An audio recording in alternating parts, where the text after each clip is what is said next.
Question number 71. What is the geographical significance of the Yugadi festival? Peoples of the south celebrate the Yugadi festival according to the Hindu. Yugadi is the new year for the Hindu people. So let's see what is the significance. It's a harvest festival for the Indians. Sun enters the Capricorn zodiac. After March 21st, Sun's Uttarayana begins, and from there begins the new year from the first new moon. And the all of the above. We know Yugadi festival. Actually, it is called as the Chandramana Yugadi. What is the meaning of Chandramana Yugadi? So, Yugadi is a Sanskrit word. Yuga refers to year, and Adi refers to beginning. So, beginning of the new year is called as the Yugadi. So, we know on March 21st, sun rays fall vertically on the equator line. From here onwards, they start to move in the northward direction, and on June 21st, they reach the Tropic of Cancer. And again, after 3 months, they come back to the original position on equator on September 22nd. That means for 6 months, sun will be rising, will be locating in the northern hemisphere only. So, as the sun moves in the northern hemisphere direction, so as we are in the Indians in the northern hemisphere, as Tropic of Cancer passes through center of the India, so there will be a cropping seasons, beginning of the new year, the spring of the trees and leaves, they will be start sprouting. So, because of which we celebrate it as the Yugadi. From the March 21st, the first new moon will be observed as the Yugadi festival. That's why it is called as the Chandramana Yugadi. Chandra moon is the basement for the calculating the year, because our annual calendar, it is monthly we calculate as the Uttarayana, from new moon to full moon, it is called as the Krishna Paksha, and from full moon to new moon, it is called as the Shukla Paksha. Clear? So, our annual calendar depends on all the three, sun, moon and earth. That's why the word Yugadi festival, the Yugadi festival significant is after March 22nd, sun's Uttarayana begins, and from there begins the new year from the first new moon. Okay, so option C is the correct one. Question number 72. Which of the following sentences is incorrect? Okay. When the distance between the earth and the sun is large, it is called as the aphelion of the sun, which occurs on January 3rd. Next, when the distance between the earth and the sun is less, it is called as the perihelion of the sun, which occurs on the 4th of July of every year. Okay, so we know that path of the earth around the sun is elliptical, so the distance keeps on varying. Where it is the shortest distance, we call it as the perihelion of the sun, so it occurs on January 3rd. Whereas the aphelion, it occurs on the July 4th. Complete statements are correct, but the dates are incorrect. So aphelion occurs on July 4th, but it is written as January 3rd. Statements are correct, only dates are interchanged. That's why both the statements are incorrect. That means 1 and 2 are wrong or incorrect. Clear? Question number 73. 82.5 east longitude has been chosen as the principal longitude for our country. This applies to which other country as well? Option A, Sri Lanka, Nepal, Bhutan and Maldives. Okay, so let's see the explanation. So, this is our Indian Standard Time line. 82.5 east longitude is chosen as the Indian Standard Time line. It passes through the Mirzapur of the Uttar Pradesh state.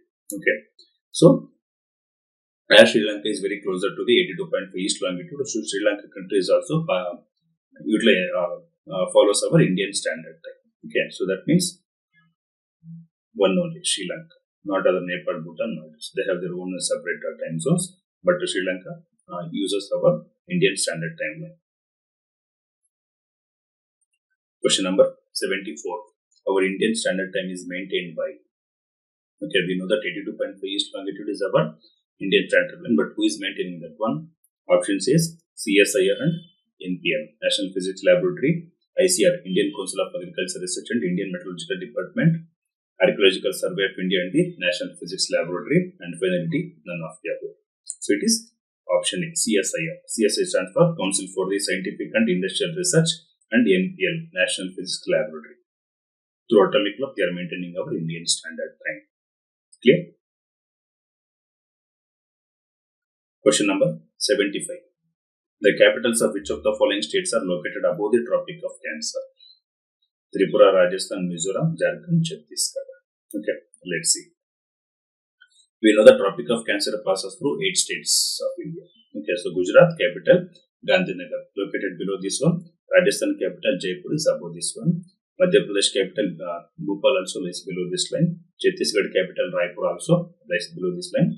Jharkhand capital, Ranchi, exactly below the Tropic of Cancer line. West Bengal capital, Kolkata, also below this line. Whereas the Tripura capital, Agartala, whereas the Mizoram capital, Aizawl. So only these 3 capitals lies above the Tropic of Cancer. Okay. So upon explanation, Tripura, Rajasthan, Mizoram, not the Jharkhand, Chhattisgarh. Can remember this code word. 3, Raja, Ram. 3 stands for Tripura, Raja for Rajasthan, Ram for Mizoram.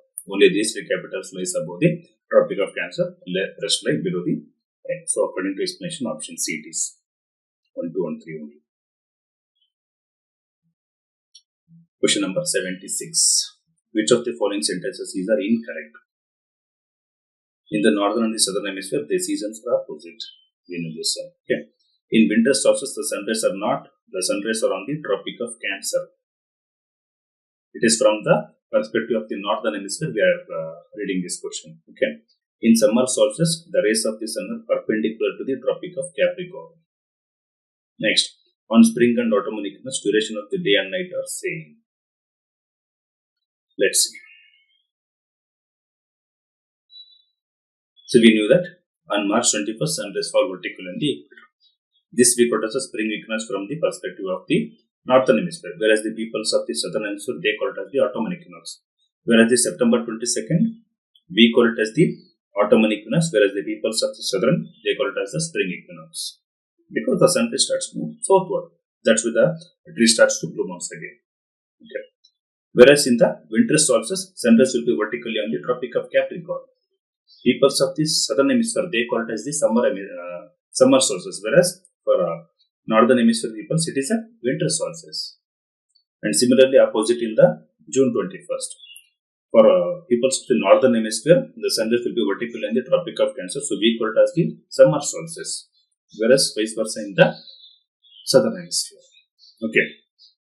Only on March 22nd and September 22nd, duration of the day and night will be equal.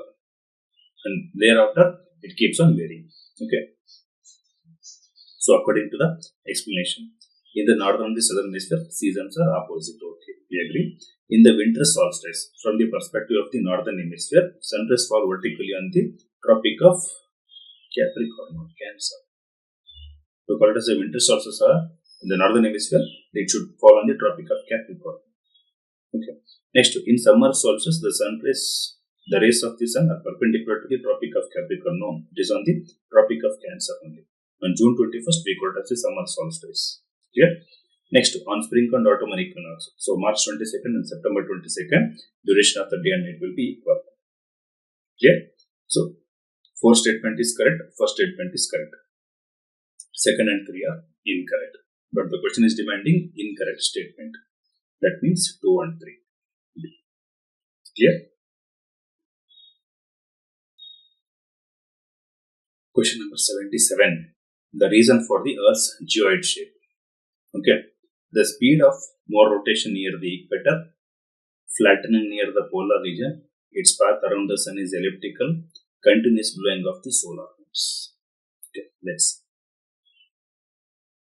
What is actually geoid shape of the Earth? This is the geoid shape of the Earth. Bulge near the equatorial region and flat near the poles. Earth is not exactly roundish shape. It is not a perfect round shape. It is a geoid shape. That means flat near the equatorial region, more bulge flat near the poles and bulge near the equator. Why is this so? Because the Earth rotation speed is more near the equator, and it gradually decreases towards the poles. Clear? Okay. So only these 2 reasons are correct. Okay. The speed of rotation, because of the more rotation only, it is bulge near the equator, and because of the less rotation speed, it is flat near the poles. It has nothing to do with the Earth Earth's path around the sun is elliptical and continuous pulling of the solar winds. They have nothing to do with the Earth's geology. Clear? So that means only option A, 1 and 2 are correct.